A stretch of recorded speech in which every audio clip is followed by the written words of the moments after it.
Welcome to Q&A Mondays here at MH News. I'm your host, Matt Haslam. Now, if you'd like your question read on the show, please email us at questions@mhnews.info. You can also comment below on Facebook or YouTube.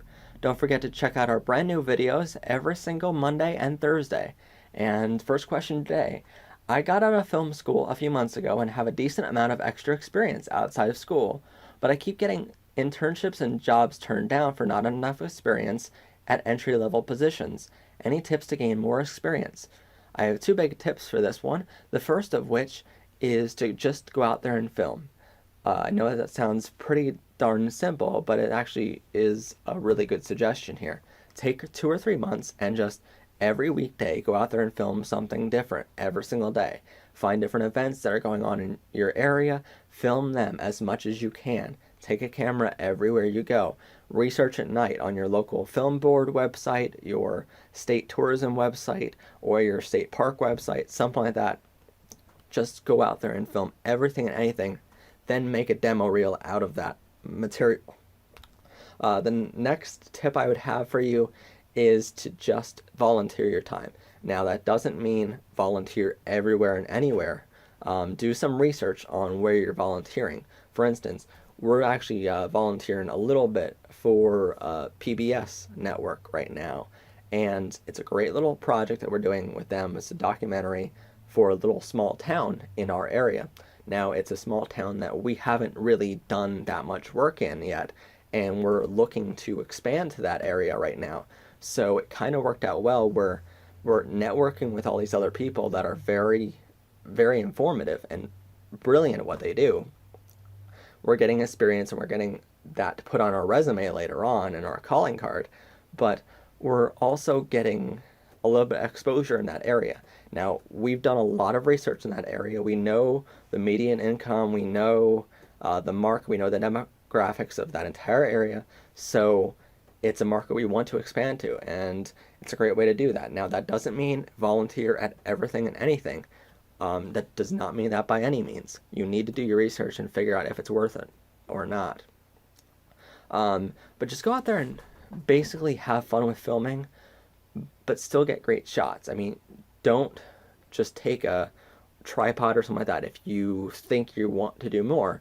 For instance, before we were doing a slider shot with one tripod, and the camera kept on going off to the one side and just jerking a little bit because it's unbalanced then, and you have nothing on this side of the slider when your camera's over here.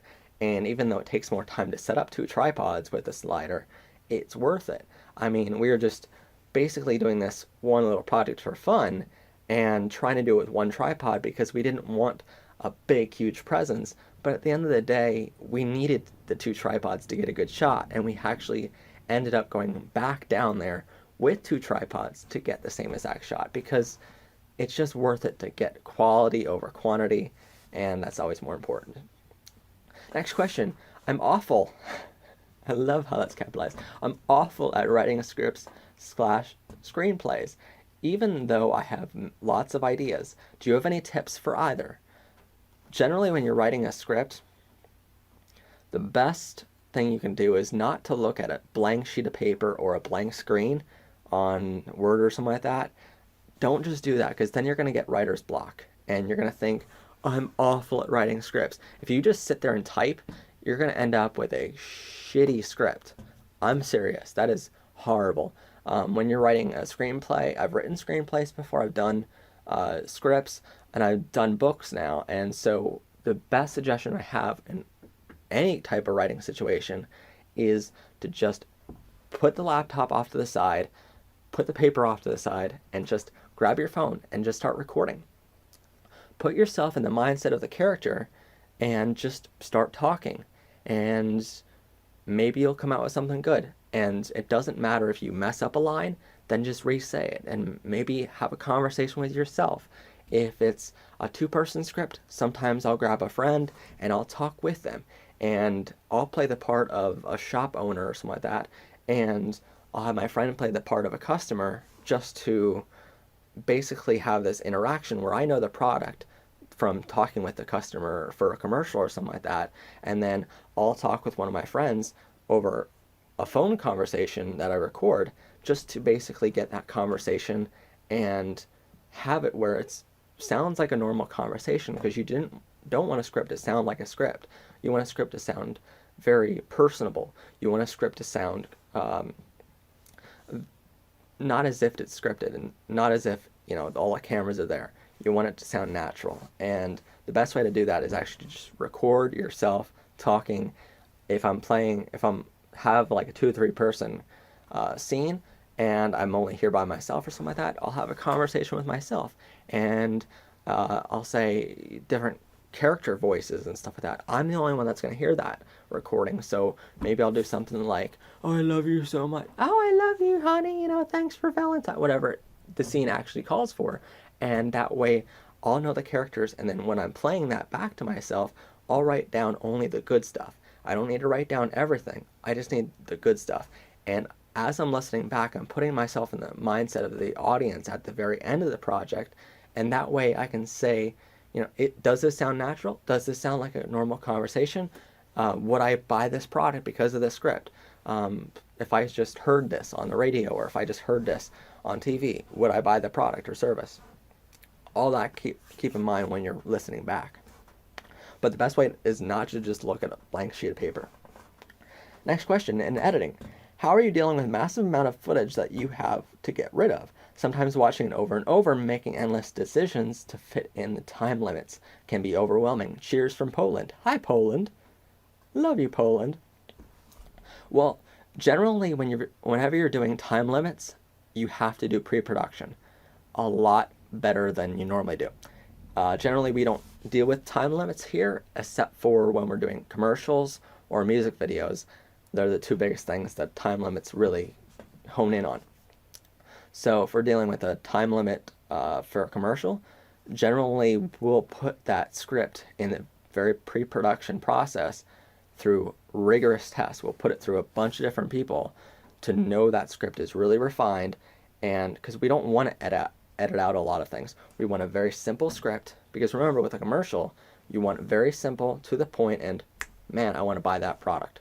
You don't want this very elaborate script where it's going to take 20 minutes to explain to the audience. So you don't want that. You want a very simple 30-second clip, 30-second commercial. So that's generally what you do.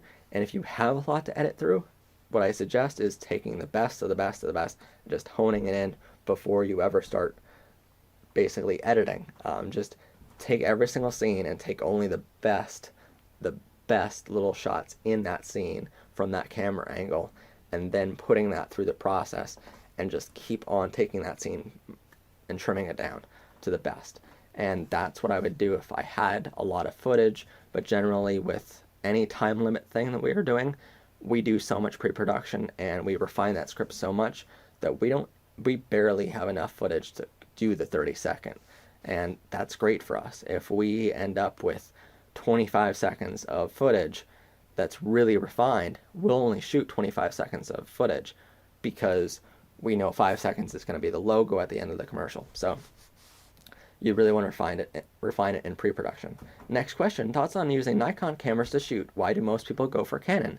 Well, because generally Nikon is a consumer-based product where it's a lot more cost efficient for the general public to get.